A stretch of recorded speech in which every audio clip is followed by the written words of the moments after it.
اعوذ باللہ من الشیطان اللعین الرجیم بسم اللہ الرحمن الرحیم الحمد للہ وکفا وسلام علی عبادہ الذین اصطفیٰ. درود بھیجیے محمد وعلی.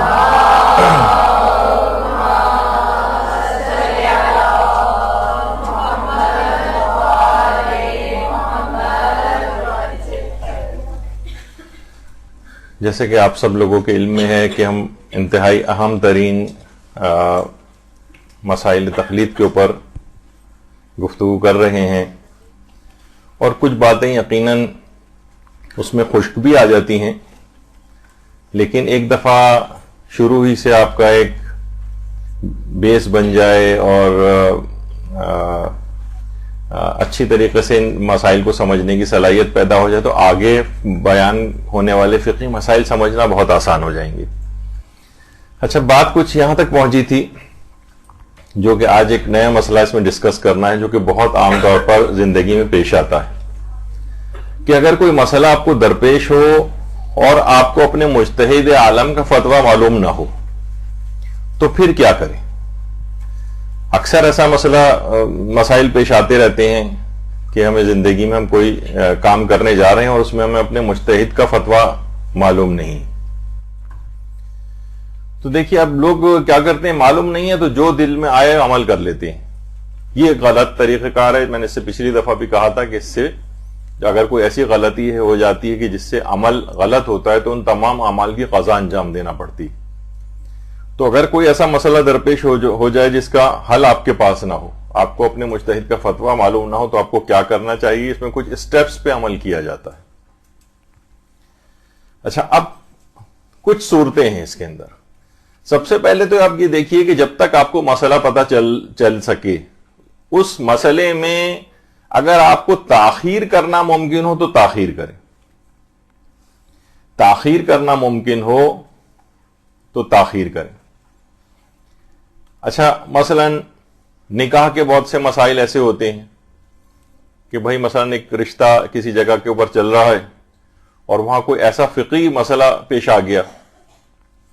تو فوراً شادی نہیں کرنا جب تک کہ اس مسئلے کا حل آپ کو پتہ نہ چل جائے. اس وقت تک تاخیر کریں اس مسئلے میں. مثلا کسی شخص کا اگر رشتہ کسی لڑکی سے چل رہا ہے اور اس کے علم میں یہ بات آئی ہے کہ اس لڑکی کو پہلے طلاق ہو چکی ہے اور مثلا کورٹ کے تھرو طلاق ہوئی تھی. اب اس کو یہ پتہ نہیں کہ کورٹ کی طلاق ہماری فقہ میں ویلڈ ہوتی ہے یا نہیں ہوتی ہے. حکومت غیر اسلامی کے جو کورٹس ہوتے ہیں، جو ظاہر ہے کہ غیر مجتہد اس میں فیصلے جاری کرتے ہیں، تو اس کو ہماری فقہ میں صحیح طلاق نہیں سمجھا جاتا. شرعی طریقے سے اس میں تمام اصولوں کو خیال کر کے طلاق لینا ہوتی. اب اس شخص کو یہ پتہ نہیں ہے کہ کورٹ کی طلاق صحیح ہوتی ہے یا نہیں ہوتی، تو جب تک مسئلہ معلوم نہ ہو اس کو اس میں تاخیر کرنی پڑے گی.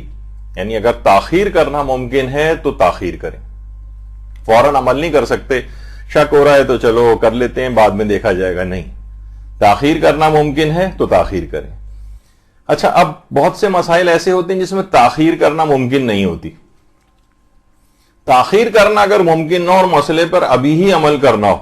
مثلا نماز کا کوئی مسئلہ کسی کو درپیش ہے، اب تاخیر تو ممکن نہیں ہے کہ چلو جب تک جواب آئے گا 15 دن بعد نماز پڑھ لیں گے. نہیں، ابھی فوراً نماز پڑھنا ہے، قضا ہو جائے گی ورنہ. تو احتیاط کرنا ممکن ہو تو احتیاط کریں. مثلا اس کو پتہ نہیں چل رہا ہے کہ میں ایک سفر پر جا رہا ہوں، کتنے دن کے سفر پر مجھے نماز قصر کرنا ہوتی ہے اور کتنے دن کا اگر سفر ہو جائے تو مجھے نماز پوری پڑھنا ہوتی ہے. اب تاخیر کرنا تو ممکن نہیں ہے کہ یہ کہے کہ میں جب تک جواب آئے گا 1 مہینے بعد یا کچھ وقت گزرنے کے بعد میں تب نماز پڑھ لوں گا. تو تاخیر بھی یہ نہیں کر سکتا. اب یہ احتیاط کرے. احتیاط کے معنی کیا ہے؟ یہ نماز پوری بھی پڑھے اور قصر بھی پڑھے جب تک کہ اس کو صحیح مسئلہ پتہ نہ چلے. تو دیکھیے بہت ساری چیزیں ایسی ہیں کہ جس کے اندر بعض اوقات احتیاط کرنے میں عمل کو 2 دفعہ کرنا پڑتا ہے، اور بعض اوقات احتیاط کے معنی یہ ہوتے ہیں کہ اس کام ہی کو آپ نہ کریں. مثلا آپ گئیں اور کسی ریسٹورنٹ وغیرہ میں، سردیوں کا زمانہ ہے مثلا، وہاں پر کریب کا سوپ جو ہے وہ لے کر، وہاں عام طور پر عامت المسلمین تو اس کو پیتے ہیں. ہمارے یہاں ہے کہ کریب جو ہے وہ کیکڑا کھانا بھی حرام ہے، اور اس کا سوپ میں اگر اس کے ذرات منہ کے اندر آ رہے ہوں تو اس کا بھی کھانا حرام ہو جائے گا۔ اب اس کو پتہ نہیں یہ سوپ ہمارے یہاں جائز ہے یا ہمارے یہاں جائز نہیں ہے۔ اب یہاں کیا ہے، تاخیر ظاہر ہے کہ 1 مہینے بعد تو آپ دوبارہ اس سوپ کو پینے کے لیے نہیں آئیں گے، وہ تو پھینک دیا جائے گا۔ احتیاط البتہ یہ ممکن ہے یہاں پر کہ ہم سوپ کو نہ پئیں۔ یہ والی احتیاط عام طور پر اس وقت بھی ہوتی ہے جب بغیر چھلکے کی مچھلی کا مسئلہ آتا ہے۔ مثلا شادیوں کے اندر آپ کو نہیں پتا کہ جس جگہ آپ گئی ہیں، ظاہر ہے کہ عام مسلمانوں کے اندر بغیر چھلکے کی مچھلی کا کھانا بھی جائز ہے۔ وہ کہتے ہیں بس مچھلی ہونی چاہیے، کسی بھی طرح کی سمندری مچھلی ہو اس کا کھانا جائز ہے، جبکہ ہمارے ہاں بغیر چھلکے کی مچھلی نہیں کھائی جا سکتی۔ اب یہاں پر مثلا آپ کسی شادی میں گئی اور سامنے آپ کے اس طرح کی کوئی چیز موجود ہے تو آپ کو احتیاط کرنا پڑے گی جب تک کہ صحیح بات پتہ نہ چلے۔ ایک تو یہ ہے کہ مچھلی ہمارے فقہ میں جائز بھی ہے، جائز نہیں ہے، اس سلسلے میں بھی احتیاط کرنی ہے کہ مچھلی جو ہے یہ ہے تو مچھلی ہے، لیکن اب یہ معلوم نہیں چل رہا ہے کہ چھلکے والی ہے یا بغیر چھلکے کی، تو اس صورت میں بھی احتیاط کرنی پڑے گی۔ حتیٰ کہ یہ چیزیں ان دواؤں کے سلسلے میں بھی ہیں جو مچھلی کے تیل وغیرہ، فش آئلز وغیرہ کا بھی یہی مسئلہ ہے، جو اس پہ ابھی میں تفصیل میں نہیں جا رہا، صرف یہ ہے کہ اس میں عام طور پر یہ بات لکھی ہوئی نہیں ہوتی ہے، سوائے اس کے کہ کاڈ فش وغیرہ ہے، کاڈ لیور آئل وغیرہ لکھا ہوتا ہے، تو کاڈ فش کی زیادہ تر اقسام ایسی ہیں کہ جو چھلکے والی ہیں اس میں ایک گنجائش نکلتی، لیکن عام طور پر فش آئلز وغیرہ جب تک کہ اس کا صحیح طور پر علم نہ ہو کہ کسی ایسی مچھلی کے تیل سے، ایسی مچھلی سے یہ چیز تیار ہوئی ہے، یہ تیل کہ جو کہ چھلکے والی تھی، تب اس کو کھا سکتے ہیں، اور معلوم نہ ہو تو پھر نہیں کھا سکتے اس کو، سوائے اس کے کہ کوئی بہت ہی زیادہ صحت کے اعتبار سے ضروری ہو اور اس کا کوئی آلٹرنیٹو نہ ہو تو پھر ایک الگ مسئلہ ہوتا۔ یعنی تاخیر کرنا ممکن ہے تو تاخیر کریں، احتیاط کرنا ممکن ہے تو احتیاط کریں۔ اچھا، بعض اوقات ایک چیز یہ بھی ہوتی ہے کہ تاخیر اور احتیاط دونوں ناممکن ہو جاتی ہیں، یعنی ہم نہ تو تاخیر کر سکتے ہیں نہ احتیاط کر سکتے ہیں۔ ابھی میں اس کی بھی مثالیں کچھ دیتا ہوں۔ تو پھر یہ مسئلہ اس میں ہوتا ہے کہ پھر اس مسئلے میں دوسرے بڑے مجتہد کے فتوے پر بھی عمل کر سکتے ہیں۔ ہمیں اپنے مجتہد کا فتویٰ نہیں پتہ چل رہا ہے نا، اور ہم تاخیر میں بھی نہیں ڈال سکتے مسئلے کو، احتیاط بھی نہیں کر سکتے ہیں، تو پھر آپ دوسرا بڑا مجتہد جو علم کے اندر ہے اس کے فتوے کو بھی مان سکتے ہیں۔ اچھا، اب دیکھیے عام طور پر یہ مسئلہ کب پیش آ سکتا ہے کہ جیسے رمضان چل رہے ہیں اور کچھ لوگ کہہ رہے ہیں کہ جناب کل عید ہے، کچھ لوگ روزہ رکھے ہوئے ہیں، اور اب ہمیں اپنے مجتہد کے مطابق، اب ان کے فتوے کے مطابق ہمارے پاس تحقیق نہیں ہے، اب تاخیر بھی نہیں کر سکتے ہیں، احتیاط بھی نہیں کر سکتے ہیں۔ ہاں، البتہ ایک طرح کی احتیاط اس میں ہو سکتی ہے، وہ یہ ہو سکتی ہے کہ آپ سفر پہ چلے جائیں، یعنی اپنے روزے کو قصر کر لیں، جان بوجھ کر بھی اپنے رمضان کا واجب روزہ بھی قصر کیا جا سکتا ہے ظہر سے پہلے بشرطے کہ اس سفر کو کر لیا جائے، جان بوجھ کر بھی۔ یہ مسئلہ جب ہم تفصیل سے بیان کرتے ہیں تو واقعتاً اس کی بہت ساری اپلیکیشن ہے جو پریکٹیکل بھی ہیں۔ یہ ترغیب نہیں دلائی جا رہی کہ ہم اپنے رمضان کے روزے کو جو ہے وہ چھوڑیں، ایک شرعی حکم بتایا جاتا ہے۔ بہت سارے ایسے مسئلے پیش آتے ہیں کہ جیسے امتحانات کا مسئلہ ہے، بہت سارے طالب علم جن کے امتحانات رمضانوں میں آ جاتے ہیں اپنے روزوں کو قضا کرنے لگتے ہیں، تو اس کا آسان ترین حل یہ ہے کہ روزے کو ان شرائط کے تحت قصر کر لیا جائے۔ آپ سحری کر کے آپ نکل جائیں، پتہ چلا 2-2.5 گھنٹے کے اندر اپنے روزے کو قصر کر کے واپس آ جائیں، بعد رمضان اس روزے کی قضا کر لیں، ایک شرعی ایک وہ حل نکلتا ہے۔ بہت سارے ایسے افراد ہوتے ہیں جو کہ 21 رمضان کا جو جلوس آتا ہے مولا کی شہادت والا، اس کے اندر بہت سارے انتظامی کام ان کو کرنا پڑتے ہیں، شدید گرمیاں کا زمانہ بھی ہوتا ہے، اس میں بہت سے مسائل کو نہ جاننے والے روزوں کو اپنے قضا کر دیتے ہیں، تو اس گناہ سے بچنے سے زیادہ بہتر بلکہ واجب ہو جاتا ہے کہ اس کو آپ اپنے آپ کو اس گناہ سے بچائیں۔ تو ایک طریقہ یہ ہے کہ اپنے روزے کو اس انداز سے قصر کر لیں۔ تو روزے کے اندر تو یہ چیز ہوتی ہے، لیکن مثلا کچھ اور مثالیں ایسی دی جا سکتی ہیں کہ جیسے مثلا کوئی عورت ہے، اس کو اپنا آپریشن کروانا ہے، اب اس کو یہ مسئلہ پتہ نہیں ہے کہ نامحرم مرد سے اپنے آپریشن کروایا جا سکتا ہے جسم کا یا نہیں، اب یہ تاخیر بھی نہیں کر سکتی کہ بہت سی ایسی بیماریاں ہوتی ہیں کہ تاخیر ممکن نہیں ہے، احتیاط بھی ممکن نہیں ہے، یعنی کروانا ہی پڑے گا ورنہ یہ عورت مر جائے گی مثلا۔ اب یہاں پر ہے کہ نہ تاخیر ممکن ہے نہ احتیاط ممکن ہے. یہاں پر پھر دوسرے بڑے مجتہد کا آپ فتویٰ پتہ کر لیں, جو بھی اویلیبل ہو اس کے فتوے کے مطابق عمل کر لیں. تو اچھا, کچھ علماء یہ بھی کہتے ہیں کہ اس میں تاخیر اور احتیاط اگر ہو بھی سکتی ہو, تب بھی اگر فتویٰ پتہ نہ چل رہا ہو تب بھی دوسرے بڑے مجتہد کی بات مانی جا سکتی. چاہے تاخیر کرنا بھی ممکن ہو چاہے احتیاط کرنا بھی ممکن ہو, تب بھی دوسرے بڑے مجتہد کی بات مانی جا سکتی. اچھا, اب یہاں پر ایک مسئلہ یہ آتا ہے کہ ہم نے دوسرے بڑے مجتہد کی بات پر عمل کر لیا, لیکن بعد میں پتہ چلا کہ اس کا فتویٰ تو ہمارے اپنے مجتہد کے فتوے کے خلاف تھا, یعنی اس کے بالکل برخلاف فتویٰ تھا. آپ کو پتہ ہے کہ مجتہدین کے فتاوے میں اختلاف نظر پایا جاتا ہے, اور دوسرے بڑے مجتہد کی آپ نے بات مان لی تو معلوم یہ چلا کہ نہیں, ان کا فتویٰ تو ہمارے مجتہد کے فتوے سے الگ ہے. اب کیا ہوگا؟ تو اس پہ علماء نے یہ کہا کہ بہرحال وہ آپ کا عمل صحیح سمجھا جائے گا اور آپ گناہگار نہیں ہوں گے. البتہ کچھ علماء یہ کہتے ہیں کہ اگر کوئی ایسی عبادت تھی کہ جو کہ باطل ہوتی ہے, یعنی کوئی ایسا مسئلے کے اوپر آپ نے عمل کر لیا دوسرے مجتہد کا کہ جس سے ان کے فتوے کے مطابق نماز باطل ہوتی, تو آپ ان اعمال کی قضا کر لیں. آپ کہیں گے کہ بھائی پھر فائدہ کیا ہوا, یعنی ہم قضا ہی کرنی تھی تو پھر ہمیں تو اس مسئلے کے اوپر عمل کرنے کا فائدہ کیا ہوا؟ تو فائدہ یہ ہوا کہ آپ گناہگار نہیں ہوئی. اگر آپ اپنی مرضی سے جیسا تیسا عمل کر لیتی ہیں اور وہ بعد میں باطل ہوتا تو قضا اس وقت بھی کرنا پڑتی,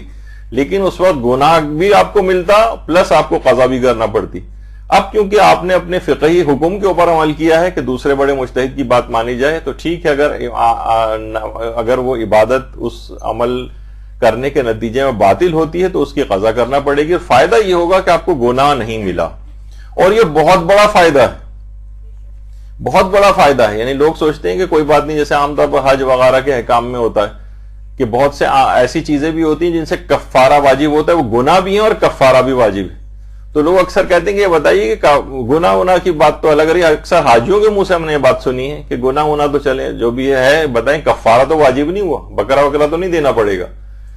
یعنی وہی مانیٹری اور ایک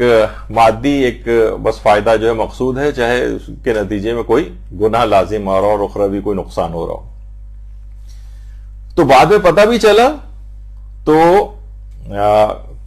آپ کو بہت ہوا تو آپ کو قضا کرنی پڑے گی, لیکن گناہگار نہیں ہوں گے. اور کچھ علماء کہتے ہیں کہ نہیں, عمل بھی مثلا ٹھیک ہے. اچھا, اب ایک اور بھی مسئلہ پیش آ سکتا ہے. اگر ہمیں دوسرے بڑے مجتہد کا فتویٰ بھی نہ پتہ چل رہا ہو, دیکھیے ایک ایک سٹیپ ہم آگے جا رہے ہیں.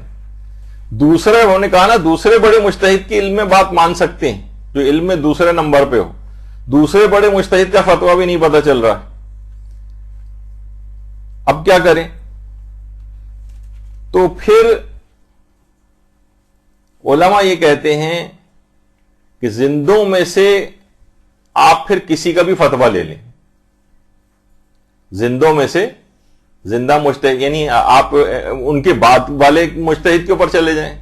یعنی سیکنڈ نمبر والا نہیں ہے تو تھرڈ نمبر پہ چلے جائیں, فورتھ نمبر والے مجتہد کے پاس چلے جائیں. ہاں, زندوں میں سے بھی کسی کا بھی فتویٰ پتہ نہ چل رہا ہو تو پھر علماء یہ کہتے ہیں کہ پھر آپ قول مشہور کو لیں. قول مشہور کہتے ہیں کہ زیادہ تر مجتہدین جو آپ نے سنا ہوا اس مسئلے میں, زیادہ تر مجتہدین یہ بات کہتے ہیں. اگر یہ بات آپ کو پتہ ہے تو پھر آپ قول مشہور کو لیں, یعنی جو زیادہ مشہور فتویٰ ہو. اچھا, اب زیادہ مشہور فتویٰ, اب مثلا ہمیں یہ پتہ نہیں چل رہا ہے کہ مثلا ہم آغا سیستانی کی تقلید میں ہیں, ان کا اس مسئلے میں کیا حکم ہے, یا مثلا ہم آیت اللہ خامنہئی کی تقلید میں ہیں, ان کا اس سلسلے میں کیا حکم ہے. لیکن ہمیں یہ پتہ ہے کہ قول مشہور یہ ہے, مثلا کنواری لڑکی باپ کی اجازت کے بغیر نکاح نہیں کر سکتی. بہت سارے اس کے اندر ضمنی مسائل ہیں, انشاءاللہ اس پہ پوری ایک اس مسئلہ اتنا اہم ہے کہ پوری شاید 1.5 گھنٹے کی ایک نشست صرف اسی ایک مسئلے کے اوپر ہو جو اس کے مختلف پہلو ہیں, کیونکہ معاشرے کے اندر بہت زیادہ مورد ابتلا مسئلہ بھی ہے اور لوگ اس وقت بڑے کنفیوژن کا شکار ہوتے ہیں اور افراط و تفریط اس میں ہے. تو اب اگر آپ کو پتہ ہے قول مشہور کے باپ کی اجازت کنواری لڑکی کے لیے ضروری ہے, حتیٰ کہ فقہ حنفی کی بھی علماء کی اکثریت یہ بات کہتی کہ باپ کی اجازت ضروری. قول مشہور آپ کو پتا ہے تو پھر آپ کو اس کے مطابق عمل کرنا پڑے گا. اچھا، اب اگر آپ کو قول مشہور یا مثلا بہت سی چیزیں تو واجبات والی تھیں، کچھ چیزیں ایسی بھی ہوتی ہیں جو مستحبات کے اندر بھی قول مشہور ہوتا ہے. مثلا کالے کپڑے پہننے کی کراہیت کا مسئلہ، سوائے اس کے کہ ایام اعضاء میں غم امام مظلوم میں پہنے جائیں، اس میں تو بہتر اور پسندیدہ اور بعض علماء تو مستحب بھی سمجھتے ہیں، تو وہ تو ایک الگ مسئلہ ہے. لیکن عام حالات میں اگر کوئی کالا کپڑا جو ہے وہ کالا لباس پہنے تو قول مشہور اس میں یہ ہے کہ اس میں کراہیت ہے، اگرچہ آغا سیستانی کالے کپڑے کی کراہیت کے سرے سے قائل ہی نہیں، نہ ایام اعضاء میں، نہ دوران نماز، نہ عام حالات میں. کہتے ہیں کسی بھی جگہ کالے کپڑے کی کراہیت میرے نزدیک ثابت نہیں. البتہ قول مشہور یہ ہے کہ کالا کپڑا جو ہے پہننا عام حالات میں مکروہ. تو بعض اوقات یہ ہوتا ہے کہ ہمیں قول مشہور ویسے ہی اندازہ ہوتا ہے کہ زیادہ تر مجتہدین یہ بات کہتے ہیں، تو کبھی ایسے معاملات بھی ہوتے ہیں جس میں قول مشہور کو لینا پڑ سکتا ہے. اچھا، اسی طرح سے اگر قول مشہور بھی آپ کو پتا نہ ہو، معلوم نہ ہو، تو پھر زندہ و مردہ میں سے کسی کا بھی آپ مسئلے کے اوپر عمل کر لیں. اور بعض اوقات یہ بھی ہوتا ہے کہ زندہ و مردہ میں سے کسی کا بھی فتویٰ ہمارے علم میں نہیں ہے. اب دیکھیے بعض اوقات اب یہ سارے کیا ہیں، سٹیپس آ رہے ہیں اس میں کہ زندہ، نہ کسی زندہ مجتہد کا مسئلہ ہم کو پتا ہے، نہ کسی مردہ مجتہد کا مسئلہ پتا ہے. پھر علماء کہتے ہیں کہ اس مسئلے میں اپنے ظن پر عمل کریں، یعنی دل جس طرف زیادہ آپ کا جھک رہا ہو کہ یہ والا مسئلہ ہوگا، بس اس والے مسئلے کے اوپر آپ عمل کر لیں. ظن پہ اپنے ظن کہتے ہیں نہیں، زیادہ گمان، دل کا جھکاؤ جس طرف زیادہ ہو. اچھا، بعض اوقات یہ ہوتا ہے کہ ہم کیونکہ بہت ہی جاہل مطلق ہیں، ہمیں ظن بھی نہیں ہو رہا ہے، ہمیں سمجھ میں نہیں آ رہا، دل کسی طرف جھک ہی نہیں رہا ہے. پھر علماء کہتے ہیں کہ پھر اپنے احتمال پر عمل کریں. ظن بھی نہ ہو رہا ہو تو پھر احتمال پر عمل کریں. احتمال کہتے ہیں بہت معمولی سا 10%، 15%، 20% دل یہ کہہ رہا ہے کہ یہی والا مسئلہ ہوگا، ٹھیک ہے عمل کر لو اس کے مطابق. پھر بعد میں پتہ چلے کہ نہیں، جو میں نے عمل کیا تھا اس سے عبادت باطل ہوتی تھی، تو پھر وہی والی بات آ جائے گی کہ ٹھیک ہے، پھر اس چیز کی قضا کر لیجئے گا. پھر وہی سوال ہوگا کہ جب قضا ہی کرنی تھی تو اتنے سارے سٹیپس پہ عمل کرنے کی کیا ضرورت تھی؟ تو اس کا جواب یہ ہوگا کہ عمل کرنے کی ضرورت یوں تھی کہ پھر آپ گناہگار نہیں ہوں گے. عمل بعض اوقات، اور بعض اوقات ایسے بھی ہوتا ہے کہ عمل غلط ہو گیا لیکن یہ کہ بہرحال اس کی قضا نہیں ہے، بہت ہوا تو کبھی توبہ کرنا ہوتی ہے، کبھی ویسے ہی معاف ہو جاتا ہے. بہت سارے اس میں ضمنی مسئلے ہیں، تو بہرحال اس میں تو پھر کچھ بھی نہیں کرنا ہے، لیکن اور آپ نے شرعی طریقے کے اوپر بھی عمل کر لیا. تو ظن نہ ہو تو اپنے احتمال کے اوپر عمل کریں. اچھا، یہ مسئلہ یہاں پر مکمل ہو گیا. ویسے یہ ہے کہ اگر کبھی جب بھی ہم یہاں پر مختلف علماء کے ڈفرینٹ جو فتاوے جو ہے ذکر کرتے ہیں، تاکہ آپ کے دماغ میں کبھی ایسا کوئی مسئلہ ہو کہ اپنے مجتہد کا یاد نہ ہو لیکن دوسرے مجتہد کا یاد ہو، تو اس سے فائدہ یہ ہوتا ہے کہ اس وقت ان چیزوں پر عمل کرنے میں آپ کو آسانی ہو جاتی. تو اختلاف مجتہدین یا اختلاف فتاوی سے نہ گھبرائیے، بلکہ اس کو یاد رکھنے کی کوشش کریں، یہ ہمیشہ آپ کے کام آئیں گے. احتیاط واجب کا جو ایک لفظ استعمال ہوتا ہے، ایک اصطلاح استعمال ہوتی ہے، تو اس پہ باقاعدہ یہاں پر 3 لیکچرز پچھلے سالوں کے اندر ہو چکے ہیں، جس میں مختلف مثالوں کے ذریعے اس کو سمجھایا گیا تھا. اس میں بہت سارے ایک ہی مسئلے میں کئی مجتہدین کے فتوے آئے تھے اور اس میں حل بتایا گیا تھا. دیکھیں یہاں پر انہوں نے احتیاط واجب لگا کر منع کیا لیکن ان مجتہد نے اجازت دے دی، تو آپ کے سامنے ایک حل اس کا پیش ہو جاتا ہے اور آپ کے لیے آسانی عمل میں ہو جاتی ہے. اچھا، ایک مسئلہ ایک اور یہ بھی آتا ہے کہ بعض اوقات ہمارا مجتہد عالم موجود ہوتا ہے لیکن وہ کسی مصلحت کی وجہ سے کسی مسئلے میں فتویٰ نہیں دیتا ہے. یعنی کیا یہ ممکن ہے؟ مثلا آپ اس سے لکھ کر پوچھ رہی ہیں لیکن وہ خاموشی اختیار کیے ہوئے، وہ اس مسئلے پہ فتویٰ نہ تحریراً دے رہا ہے نہ زبانی طور پر بتا رہا ہے. تو کیا ایسا ہوتا ہے؟ تو جواب ہے کہ جی ہاں ایسا ہوتا ہے، اور اس کی ایک مثال تو آیت اللہ سیستانی ہی کی ہے. مثلا وہ فرماتے ہیں خونی ماتم کے سلسلے میں، یعنی زنجیر یا قمازنی وغیرہ جس سے جسم سے خون نکلتا ہے، ایسا ماتم، اس سلسلے میں انہوں نے خاص مصلحتوں کی وجہ سے اس میں توقف کیا ہوا ہے، اور وہ فتوے فتوا انہوں نے نہیں دیا. جو کوئی بھی کہے کہ آیت اللہ سیستانی نے حرام قرار دیا ہے وہ بھی غلط کہہ رہا ہے. جو یہ کہے کہ آیت اللہ سیستانی نے فتوا دیا ہے کہ کام جائز ہے وہ بھی غلط کہہ رہا ہے, کیونکہ آیت اللہ سیستانی فرماتے ہیں کہ میں نے اس مسئلے میں فتوا ہی نہیں دیا ہے. جب فتوا نہیں دیا ہے, اچھا اب مسئلہ یہ ہوتا ہے کہ فتوا اگر نہ دے, مجتہد جان بوجھ کر مصلحتاً فتوا نہ دے تو پھر مقلد کیا کرے؟ اب یہاں پر ایک حل یہ نکلتا ہے, اس کا خود آیت اللہ سیستانی نے اس کا حل یہ بتایا کہ یا تو آپ احتیاط پر عمل کر لیں. یعنی احتیاط پر عمل کرنے کا کیا مقصد ہے کہ آپ اس کام کو نہ کریں جس مسئلے میں مجتہد نے فتوا نہیں دیا, آپ یا تو اس کام ہی کو نہ کریں, احتیاط. اور اگر کام کو آپ چاہ رہے ہیں کہ میں اس کو انجام دوں تو پھر وہ فرماتے ہیں کہ دوسرا اسٹیپ یہ ہے کہ علم میں دوسرے نمبر پر جو مجتہد ہو اس کی بات مان لیں. اس کی بات بھی مان سکتے ہیں, واجب نہیں کہ اس کی طرف جائیں لیکن مان سکتے ہیں. اب مثلا جیسے آیت اللہ سیستانی نے اگر توقف کیا ہوا ہے خونی ماتم کے سلسلے میں, مثلا رہبر معظم تو خیر منع کرتے ہیں اس کو, لیکن جو کچھ اور علماء ہیں مثلا آیت اللہ وحید خراسانی وہ جائز سمجھتے ہیں, آیت اللہ اسحاق فیاض بھی جائز سمجھتے ہیں, اور آیت اللہ سعید الحکیم بھی جائز سمجھتے ہیں, آیت اللہ حافظ بشیر بھی جائز سمجھتے ہیں. لیکن اب وہ آپ کی تحقیق میں ہوگا کہ علم میں دوسرے نمبر پر جو مجتہد ہے وہ کون ہے, اس کا فتویٰ جا کر, یعنی ہمارا زندہ مجتہد عالم موجود ہے, ہم اس سے معلوم کرنے جائیں وہ کہہ رہا ہے میں نے اس سلسلے میں فتویٰ نہیں دیا, تو پھر علم میں دوسرے یا تو احتیاط کر لیں اس کام ہی کو نہ کریں, یا پھر یہ آپ یہ کر سکتی ہیں کہ اس میں علم میں دوسرے نمبر پہ جو مجتہد ہو اس کی بات بھی مان سکتی ہیں. اس نے بھی بالفرض توقف کیا ہوا ہے یا احتیاط واجب لگائی ہوئی تو پھر اگلے مجتہد کی طرف جا سکتے ہیں. یعنی علم کے اعتبار سے نمبر 2 پر, ایسا نہیں کہ کسی کے پاس بھی چلے جائیں, نہیں. یا اکثر لوگوں کی فطرت یہ ہوتی ہے کہ اپنے مقصد کا کہیں نہ کہیں سے ڈھونڈ ڈھانڈ کے کوئی نہ کوئی فتویٰ نکال لیتے ہیں. ایسا نہیں ہے, علم میں دوسرے نمبر پر ہونا چاہیے تحقیق کے مطابق, کہ اس وقت پوری دنیا میں ظاہر عالم کی تو تقلید آپ نے کی ہوئی ہے, علم میں دوسرے نمبر پہ جو ہوگا پھر اس کا فتویٰ دیکھا جائے گا کہ وہ کیا کہتا ہے. ایک یہ ہو گیا. اچھا اب ایک اور مسئلہ پیش آتا ہے, اگر مجتہد کا فتویٰ ہی بدل جائے تو ہم کیا کریں؟ سب سے پہلی بات تو یہ کہ مجتہد کا فتویٰ بدلتا کیوں ہے. دیکھیے مجتہد بھی ایک ایسا شخص ہے, وہ کوئی امام معصوم تو نہیں ہے, اور خود امام معصوم کا بھی علم ایک جگہ رکا ہوا نہیں ہے بلکہ مسلسل ہر آن اس میں اضافہ ہوتا جاتا ہے. یعنی ہمارے جو معصومین علیہم السلام ہیں, درود بھیجیے محمد علیہ,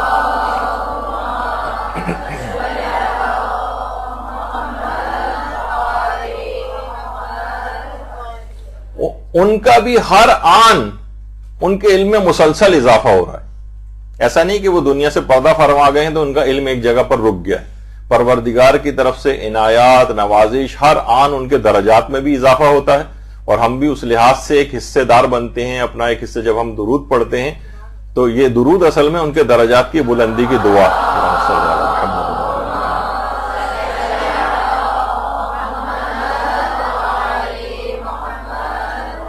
تو مجتہد کا علم بھی بڑھتا رہتا ہے تو اسے اپنی کوئی نہ کوئی غلطی پتہ چل جاتی ہے, یا مثلا اس کو یہ پتہ چل جاتا ہے کہ میں نے جس راوی کے اوپر یہ فتویٰ دیا تھا وہ راوی اس بعد میں ضعیف نکلا, میں اس پہ اعتماد کر رہا تھا, اب فتویٰ کچھ اور ہو جائے گا. یا میں جس پر پہلے میں ضعیف سمجھتا تھا بعد میں پتہ چلا مزید تحقیق کی تو یہ راوی جو ہے یہ عادل نکل آیا مثلا, اب فتویٰ اس کا جس روایت پہ وہ راوی کا مسئلہ تبدیل ہوا ہے اب وہ مسئلہ اس کا بدل جائے گا. یہ اتنا آسانی سے نہیں ہوتا کہ بس وہ پڑھا اس نے اور مسئلہ بدل گیا, اس میں بڑی دقیق بحثیں وغیرہ بھی آتی ہیں. تو بہرحال لیکن مجتہد کا فتویٰ بدل بھی جاتا ہے. اچھا اب اگر آپ کے علم میں آ جائے کہ اس مسئلے میں مجتہد نے اپنا فتویٰ بدل دیا ہے تو کیا آپ پرانے فتویٰ پر عمل کر سکتی ہیں؟ جواب ہے کہ جی نہیں. اگر آپ کو یقین ہو جائے کہ مجتہد نے پہلے یہ مثلا جائز ہونے کا فتویٰ دیا تھا, اب مجتہد کہہ رہا ہے کہ میں اس کو حرام ہونے کا فتویٰ دے رہا ہوں, تو آپ پرانے, کیونکہ آپ کو سہولت تھی کہ کام جائز ہے, تو اب آپ پرانے فتوے پر عمل نہیں کر سکتی. پرانے فتوے پر, ہاں صرف ایک صورت میں پرانے فتوے پر عمل کر سکتی ہیں, وہ یہ کہ پرانا فتویٰ احتیاط سے زیادہ قریب ہو, یعنی زیادہ مشکل مسئلہ ہو, تو پھر آپ کر سکتی ہیں. مثلا میں اس کی چند ایک مثالیں دوں. مثلا امام خمینی کا ایک زمانے میں یہ نظریہ تھا کہ عورت کے لیے چہرہ چھپانا بھی واجب ہے. امام خمینی کا پہلے یہ فتویٰ تھا. بعد میں امام خمینی نے اس فتوے کو تبدیل کیا اور کہا کہ عورت اپنا چہرہ کھول سکتی. اب دیکھا جائے کوئی عورت کہے کہ میں کیا پرانے فتوے میں عمل کروں یا نئے پر آ جاؤں, تو ویسے تو یہ ہے کہ نئے فتوے پر ہی عمل کرنا ہے, لیکن اگر پرانا فتویٰ احتیاط سے زیادہ قریب ہے تو پھر پرانے فتوے پہ بھی عمل کر سکتی ہے. یعنی اب بھی اپنے اس پرانے فتوے پہ عمل کرتے ہوئے چہرے کو چھپا لے تو ایسا کر سکتی ہے. اچھا, اتنا اور بتا دیا جائے کہ موجودہ مجتہدین کی بہت بڑی تعداد وہ عورت کے چہرہ اور ہاتھ کو کھولنے کے قائل ہیں. یعنی اگر عورت چاہے تو اپنے چہرے اور ہاتھوں کو کھول سکتی ہے, لیکن وہ مجتہدین جو اس کی اجازت دیتے ہیں وہ یہ بات بھی کہتے ہیں کہ افضل, بہتر, احتیاط سے زیادہ قریب یہ ہے کہ چہرے کو چھپائے. تو بہرحال یہ ایک ہے, اس کے اندر ایک افضل چیز ہے. تو اکثر میں یہاں پر مشورتاً بھی یہ بات کہتا ہوں کہ ویسے تو آپ کو اختیار ہے, لیکن کبھی کبھی اس مستحب کام کے اوپر بھی عمل کر لیا کیجئے کہ مثلا کبھی آپ چاہیں تو کہیں چہرہ چھپا لیں, کبھی چہرے کو کھول لیں. یعنی دونوں طرح کے آپ کے پاس اگرچہ اختیارات ہیں, لیکن افضل اور بہتر کو بھی کبھی انسان اختیار کر سکتا ہے. تو یہ کیا ہے کہ پرانا فتویٰ احتیاط سے زیادہ قریب ہوا تو اس پہ بھی عمل کر سکتے ہیں. یا جیسے آیت اللہ خوئی کا ایک زمانے میں فتویٰ تھا, اور یہ فتویٰ تو امام خمینی کا انتقال کے وقت تک تھا, یہ والا مسئلہ مردوں کے لیے, یعنی عورتوں کے لیے مسئلہ کہ عورت مرد کے کو کتنا دیکھ سکتی. تو آیت اللہ خوئی یہ فرماتے تھے, اور امام خمینی کا تو یہی نظریہ آخر وقت تک رہا, اگرچہ آقا خوئی نے مسئلے کو بدل دیا تھا بعد میں, کہ عورت صرف اور صرف مرد کے اس چہرے کو صرف دیکھ سکتی ہے جو حالت وضو میں دھویا جاتا ہے. یعنی عورت مرد کے کان نہیں دیکھ سکتی, فوکس نہیں کر سکتی اس کو, سر کے بالوں کو نہیں دیکھ سکتی, گردن کو نہیں دیکھ سکتی, پاؤں کھلے ہوئے اس کو بھی نہیں دیکھ سکتی, کلائیوں کو نہیں دیکھ سکتی. امام خمینی بھی یہ کہتے تھے کہ فقط صرف چہرہ, یعنی آپ کہیں گے ظاہر ہے کہ جب وہ چہرے پر نگاہ ڈالے گی تو خود بخود ہی وہ سب چیزیں تو آ جائیں گی اس کی نگاہ میں, نہیں, وہ فوکس نہ کرے کانوں کو, بالوں کو. یعنی ایک زمانے میں ان کا فتویٰ تھا یہ, لیکن بعد میں آیت اللہ خوئی نے اپنے فتوے کو تبدیل کیا اور کہا کہ عام حالات میں مرد جتنے اپنے جسم کو کھولتا ہے اس کو عورتیں دیکھ سکتی ہیں. مثلا کان اس کے کھلے ہوتے ہیں, سر کے بال کھلے ہوتے ہیں, گردن کھلی ہوئی ہوتی ہے, سینے کا کچھ حصہ کھلا ہوا ہوتا ہے, پاؤں کھلے ہوئے ہوتے ہیں, کلائیاں کھلی ہوئی ہوتی ہیں مثلا. لیکن مثلا مرد جو ہے ضرورت سے زیادہ کسی معاشرے کے اندر جسم کو کھول رہا ہے, مثلا عام طور پر مرد اتنا جسم نہیں کھولتے, جیسے شارٹس پہن کے گھوم رہا ہے پارک میں کہیں واک کے لیے, مثلا آپ جا رہی ہیں وہاں پر مرد شارٹس پہن کے آئے ہوئے ہیں, تو ان کی جسم کے اوپر ٹانگوں وغیرہ پہ نگاہ ڈالنا, کیونکہ معمولاً مرد اتنا جسم نہیں کھولتا ہے, لہٰذا اس کو دیکھنے کی اجازت نہیں. لیکن آغا خوئی نے اس مسئلے کو تبدیل کر دیا تھا اور بعد میں ریلیکسیشن زیادہ دے دی تھی, تو عورتیں اس کے اوپر عمل کر سکتی ہیں کہ عام حالات میں مرد جتنے جسم کو کھولتا ہے اس کو دیکھ سکتے ہیں. لیکن پہلے کوئی عورت چاہے کہ اسی احتیاط پر عمل کرے تو کیونکہ پرانے فتوے پر, تو کیونکہ پرانا فتویٰ احتیاط سے زیادہ قریب ہے, لہٰذا اس کے اوپر عمل کر سکتی. لیکن جو ادروائز جو مسئلہ ہے وہ یہی ہے کہ پرانے فتوے کو چھوڑ دینا ہوگا اور نئے فتوے کے اوپر عمل کرنا ہوگا. ہاں بعض اوقات دیکھیے البتہ یہ ضرور ہوتا ہے کہ نہیں, اس میں ایک مثال پہلے اور دے دوں, اور وہ مثال ہے مثلا جو کہ قرآن کے اندر بھی اس کو جو منع کیا گیا کہ دو بہنوں کو ایک مرد جو ہے وہ نکاح میں جمع نہیں کر سکتا, دو بہنوں کو. تو یہ تو خیر بالکل واضح مسئلہ ہے, اس میں تو کوئی اختلاف ہی نہیں ہے. البتہ جو دوسرا اس کے اندر مسئلہ ہے وہ آقا خوئی کا ایک زمانے میں نظریہ یہ تھا کہ دو سیدانیوں کو بھی نکاح میں جمع کرنا جائز نہیں. غالباً شاید احتیاط واجب لگائی تھی یا فتویٰ تھا, یہ بھی مجھے یاد نہیں رہا, لیکن آقا خوئی کا ایک زمانے میں یہ نظریہ تھا دو سیدانیوں کو, کیونکہ ایک روایت ہے کہ جناب سیدہ کو اس سے تکلیف پہنچتی. اللہم صلی علی محمد و آل محمد.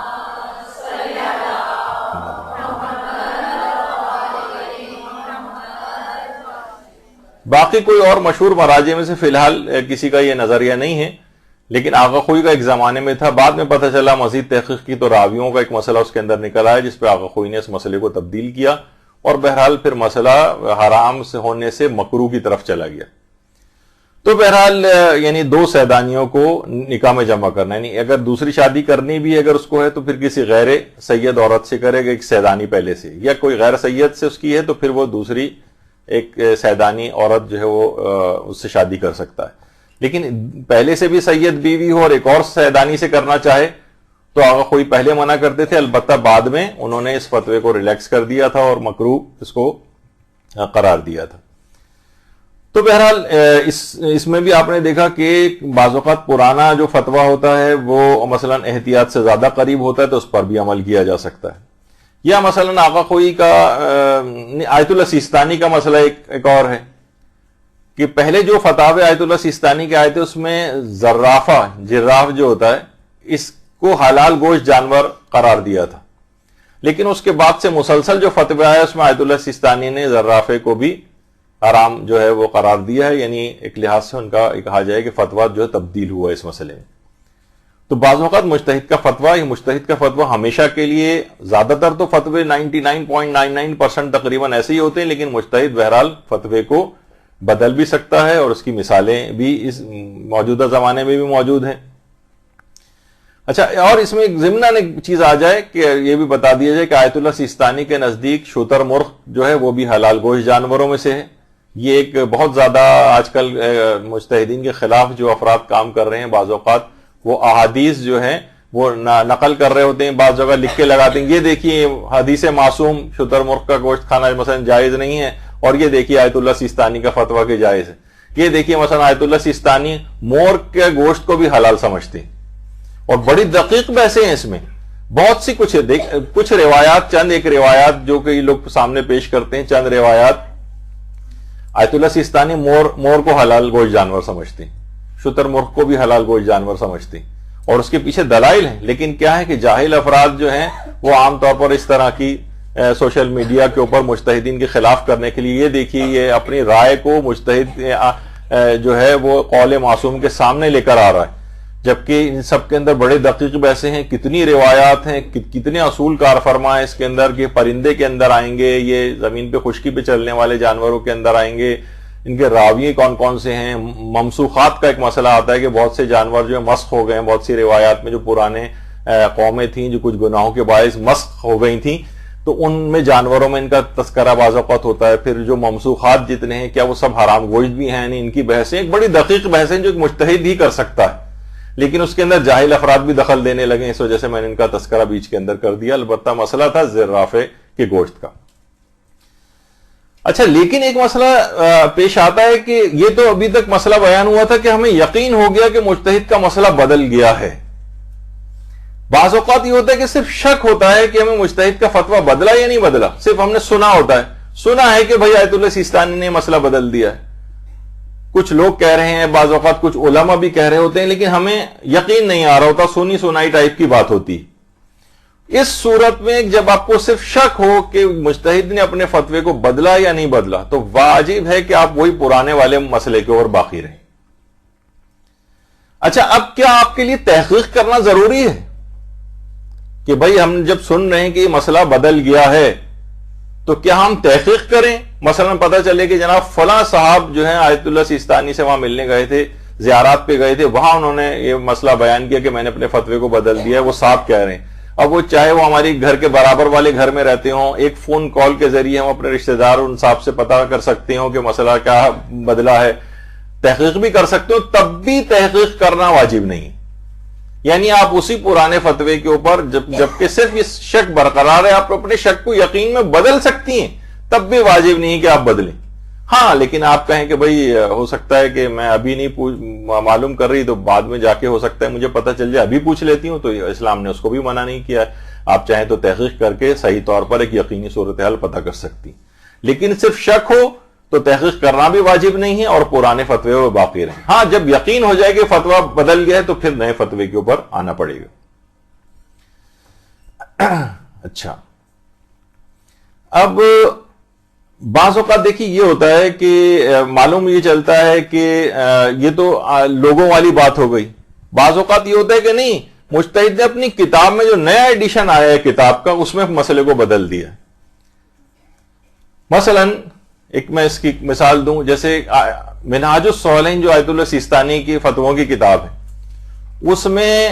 رمضان میں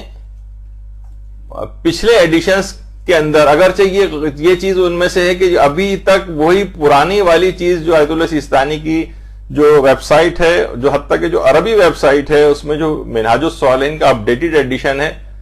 اس تک کے اندر اس مسئلے کو نہیں ڈالا گیا ہے تبدیل کر کے، یعنی وہ مسئلہ ابھی تک اسی سائٹ کے اوپر ایسا ہی موجود ہے، جبکہ نئے چھپا ہوا جو منہاج الصالحین ہے اس میں فتویٰ بدل گیا ہے۔ وہ رمضان میں اگر کوئی شخص نسوار منہ میں رکھے تو اس سے کیا روزہ باطل ہوتا ہے یا نہیں ہوتا؟ خواتین کو ظاہر ہے اس میں زیادہ تر انٹرسٹ نہیں ہوگا، لیکن کچھ ہمارے شمالی علاقہ جات کی خواتین ہیں وہ اس کے اندر، کیونکہ جو ان نشوں کے عادی ہوتے ہیں ان کے لیے رمضان میں ان سے ودڈرال کتنا مشکل کام ہو جاتا ہے۔ تو بہرحال مجتہدین استفتاءات کے اندر تو الگ بیان کیا، وہ تو ہم ابھی بیان نہیں کرنا چاہ رہے، تو لیکن نئے ایڈیشن کے اندر سے یہ والا مسئلہ نکال دیا گیا ہے۔ تو بعض اوقات دیکھیے یہ ہوتا ہے کہ جو پرانے ایڈیشن ہوتے ہیں اس میں ایک مسئلہ موجود ہوتا ہے، نئے ایڈیشن سے وہ چیز نکال دی گئی ہوتی ہے یا فتویٰ بدل دیا گیا ہوتا ہے، تو پھر آپ کو نئے والے کے اوپر ہی عمل کرنا پڑے گا۔ البتہ بہت سی چیزیں ایسی ہیں جو اپڈیٹ نہیں ہوئی ہیں ویب سائٹس کے اوپر، وہ میں نے آپ کو پچھلی دفعہ ویب سائٹوں کا مسئلہ بتا دیا تھا کہ اس میں کچھ اس طرح کے کچھ سقم اور کچھ کمیاں موجود ہیں جس کو بہتر کرنا چاہیے۔ اچھا، اب ایک اور مسئلہ اس کے اندر یہ آتا ہے کہ ہم نے کسی کو مسئلہ بتایا اور مجتہد نے وہ مسئلہ بدل دیا بعد میں، یعنی ہم نے غلط نہیں بتایا تھا، ہم نے تو جو مجتہد کا فتویٰ تھا وہی بتایا، لیکن مجتہد نے ہی فتویٰ بدل دیا اور ہمارے علم میں یہ بات آ گئی، تو کیا ہم اس شخص کو جا کر بتائیں کہ دیکھیے وہ جو میں نے فتویٰ آپ کو بتایا تھا اب یہ فتویٰ مجتہد نے بدل دیا اور اب یہ فتویٰ ہو گیا ہے، کیا یہ واجب ہے؟ تو جواب یہ ہے کہ نہیں، اس کو یہ بتانا واجب نہیں، یہ آپ کی ذمہ داری نہیں۔ ہاں البتہ بتانا چاہیں تو بتا بھی سکتی ہیں، لیکن آپ پر یہ واجب نہیں کہ مجتہد نے اگر فتویٰ بدلا ہے تو آپ کے لیے اس کی تصحیح کرنا ضروری نہیں۔ ہاں البتہ کب یہ مسئلہ پیش آتا ہے؟ جب آپ نے کسی کو مسئلہ بتایا لیکن وہ غلط مسئلہ بتایا تھا، تو حتی الامکان اس کی کریکشن کرنا ضروری۔ مثلا آپ میں سے بہت سی طالبات ایسی ہوں گی کہ جو مجالس پڑھتی ہیں، اور مجالس میں بہت سی طالبات ذرا اتنی زیادہ مسائل کی مہارت نہیں ہوتی ان کی، اور عام طور پر جو علماء وغیرہ ہیں ان کی تقاریر سے وہ نکال لیتی ہیں مسئلے اور وہ کہیں بیان کر دیے، ایک آدھ نے کسی نے ان سے ذرا کاؤنٹر کوئی سوال کر لیا تو ظاہر ہے کہ وہ صرف تقریر کی حد تک انہوں نے رٹا مارا ہوا تھا، باقی تو ادھر ادھر کا پتہ نہیں تھا ان کو، تو غلط مسئلے بھی بیان ہو جاتے ہیں۔ تو اگر کہیں انہوں نے اس انداز سے کہیں کوئی غلط مسئلہ بیان کیا اور وہی مجمع بالفرض ان کو دوبارہ مل جاتا ہے، حتی الامکان ان کو اس صحیح مسئلے کی کریکشن کرنا ضروری ہے، واجب ہے ان کے اوپر، کیونکہ آپ نے ایک مسئلہ غلط بتایا تھا تو اس کی کریکشن کریں۔ لیکن ہاں مجتہد اگر بدل دے مسئلے کو تو وہ بتانا جو ہے وہ واجب نہیں ہے آپ پر۔ غلط بتایا تو پھر ایک الگ مسئلہ ہو جاتا ہے، پھر اس کو کریکشن کرنا ضروری ہے۔ اور اس میں ایک آخری مسئلہ، اس جو ابھی ہم جو کہ مجتہد کا فتویٰ معلوم نہ ہو تو کیا کریں، اسی کے ضمن میں ایک مسئلہ ایک آتا ہے کہ بعض اوقات کوئی مسئلہ آ کر آپ سے پوچھتا ہے، تو کیا آپ اپنی تقلید کے مطابق اس کو مسئلہ بتائیں گی یا جو دوسرا شخص ہے اس کی تقلید کے مطابق بتائیں گی؟ تو دیکھیے اس کے اندر بھی علماء یہ کہتے ہیں کہ اگر آپ کو پتا ہے کہ سامنے والا شخص یہ کسی دوسرے مجتہد کی تقلید میں، تو پھر آپ کو اگر اس مجتہد کا فتویٰ پتا ہے تو وہ آپ بتائیں گی اس کو۔ مثلا کسی نے آ کر نماز کا کوئی مسئلہ پوچھا، آپ کو پتا ہے کہ آپ کا رشتہ دار ہے یا سہیلی ہے کسی اور مجتہد کی تقلید میں، تو اگر آپ کو ان مجتہد کا فتویٰ پتا ہے تو وہ آپ بتائیں گی، اور اگر آپ ان مجتہد کا فتویٰ نہیں پتا تو آپ کہہ دیں گے نہیں ان کا فتویٰ میرے علم میں نہیں ہے، میرے البتہ جو مجتہد ہیں وہ یہ والی بات کہتے ہیں۔ یہ بھی کہنا ضروری نہیں، بہرحال ان کا فتویٰ جو ہے اگر آپ کے علم میں نہیں ہے تو آپ اپنے مجتہد کا فتویٰ نہیں بتائیں گے۔ ہاں البتہ اگر سامنے والا اپنی تقلید نہیں بتا رہا ہے، آپ کو بھی نہیں پتا ہے کس کی تقلید میں، اور اس نے آ کر آپ سے اگر سوال پوچھا کہ اس مسئلے کا کیا حال ہے، تو آپ اپنی تقلید کے مطابق اس کو جواب دے سکتی ہیں۔ یعنی اگر آپ کو دوسرے کی تقلید پتا نہیں تو آپ اپنے مجتہد کے فتوے کے مطابق جواب دے سکتی ہیں، لیکن اگر آپ پتا ہے کہ دوسرے مجتہد کی تقلید میں ہے اور دوسرے مجتہد کا فتویٰ آپ کے مجتہد کے فتوے سے الگ ہے تو وہی والا فتویٰ بتانا پڑے گا۔ اگر آپ کے علم میں ہے اور نہیں پتا تو آپ ایکسکیوز کر لیں گے، مجھے اس کا علم نہیں۔ تو یہ ایک اس کے اندر اس بات کا جو ہے وہ خیال رکھنا بہت ضروری ہے ان مسائل کے اندر. ہاں ایک مسئلہ اس کے اندر اور آتا ہے. بعض اوقات یہ ہوتا ہے کہ دو قابل اعتبار ایک ہی مجتہد کے الگ الگ فتوے بتاتے ہیں, تو پھر آپ کس کی بات مانیں گے؟ کس کے فتوے کے مطابق آپ عمل کریں؟ یعنی آپ نے ایک مسئلہ ایک عالم سے پوچھا, انہوں نے کچھ بتایا, آپ اس کے بعد کسی دوسرے عالم کے مثلا درس میں بیٹھی جا کر انہوں نے اس کے برخلاف بتایا. اچھا, یا یہ ضروری نہیں عالم والا ہی مسئلہ ہو, مثلا کوئی دو قابل اعتبار اشخاص بھی ہو سکتے ہیں جو غیر عالم ہیں لیکن دونوں ایک ہی مسئلے میں الگ الگ فتویٰ نقل کر رہے ہیں. وہ کہہ رہے ہیں نہیں آقا سیستانی مثلا یہ کہہ رہے ہیں, وہ دوسرا کہہ رہا ہے نہیں میں نے تو ان کا یہ والا فتویٰ دیکھا ہے قابل اعتبار. البتہ ایسا ہو کہ ایک تو قابل اعتبار ہے اور ایک لاپرواہ ہے, تو پھر لاپرواہ کی بات نہیں مانیں گے, پھر اسی ایک قابل اعتبار کی بات مانیں گے. اچھا, یا یہ کہ ایک مسائل کا ماہر ہے اور ایک بالکل ہی مسائل میں ناقابل اعتبار ہے, تو جو مسائل فقہ کا ماہر ہے آپ اس کی بات مانیں گی. اچھا, لیکن اگر دونوں ہی عالم ہوں اور دونوں ہی ماہر ہوں تو پھر کیا ہوگا؟ پھر تعارض تساقط, دونوں کی گواہیاں ٹکرا کر ختم ہو جائیں گی ایک لحاظ سے, اور آپ نئے سرے سے تحقیق کریں گی. یہ نہیں کہ ان میں سے پھر بھی کسی کی بھی بات مان لو جو ہمیں آسان لگ رہی ہو, نہیں, دونوں کو چھوڑ دیں اور نئے سرے سے تحقیق کریں. یہ ایک مسئلہ عام طور پر تقلید کے سلسلے میں یہ چیز پیش آتی. تو البتہ اگر دونوں عالم ہیں, ایک زیادہ عالم ہے, ایک اس کی نسبت ذرا کم ہے, ایک سینئر ہے ایک ذرا جونیئر ہے, لیکن دونوں قابل اعتبار ہیں, تو پھر یہ نہیں ہوگا کہ جو زیادہ سینئر ہے اس کی بات مانو, جو زیادہ علم رکھتا ہے اس کی بات مانو, نہیں, پھر بھی گواہیاں ٹکرا کے ختم ہو جائیں گی. اور جب تک صحیح فتویٰ پتہ نہ چلے آپ کو, تب تک آپ کو احتیاط کرنا پڑے گی. مثلا آپ کو پرائز بانڈ خریدنا ہے, ایک نے بتایا کہ پرائز بانڈ جائز ہے, دوسرا کہہ رہا ہے کہ نہیں پرائز بانڈ خریدنا حرام ہے. اب آپ یہ نہیں کہیں گے کہ چلو یہ جو جائز بتا رہا ہے یہ اسی کی بات مان لیتے ہیں, ذرا اس میں ایک سہولت مل رہی ہے. نہیں, دونوں کی باتیں, کیونکہ دونوں قابل اعتبار ہیں, دونوں ہی مثلا عالم ہیں, کم اور زیادہ کا تو مسئلہ نہیں ہے, تو دونوں کی گواہیاں ایک لحاظ سے ٹکرا کر ختم ہو جائیں گی, اور جب تک صحیح مسئلہ پتہ نہ چلے تب تک پرائز بانڈ نہیں خریدیں گے. تو اس طرح سے مسئلہ ہوتا ہے. اچھا, اب ایک زیادہ اس کے اندر پیچیدگی والی بات یہ ہوتی ہے کہ قابل اعتبار شخص نے ایک فتویٰ بتایا لیکن رسالہ عملیہ میں کچھ اور نکل آیا, یعنی جو کتاب مجتہد کی دیکھی اس میں کچھ اور لکھا ہوا ہے, قابل اعتبار عالم دین نے الگ بتایا. یا ہم خود مجتہد کے پاس گئے, زیارت پہ ہم نے ڈائریکٹ ان کی زبان سے ایک مسئلہ سن لیا, بعد میں آ کر دیکھا تو ان کی فتووں کی کتاب میں اس کے برخلاف لکھا ہوا تھا. دیکھیے بعض اوقات یہ بھی ہوتا ہے نا, اور بعض اوقات یہ بھی ہوتا ہے کہ مجتہد کی جو کتابیں ہیں, ایک مجتہد ایک کتاب تو نہیں لکھتا, کئی کتابیں لکھتا ہے, تو مجتہد کی کتابوں ہی کے اندر بعض اوقات کنفلکٹ ہو گیا, فتوے کی کتاب میں کچھ اور ہے, جو فتاوی استفتاء کی جو کتاب ہے اس کے اندر مسئلہ کچھ اور نکلا. تو یہ ایک بڑا پیچیدہ ایک مسئلہ جو ہے وہ بن جاتا ہے. اب اس میں دیکھیے کچھ علماء تو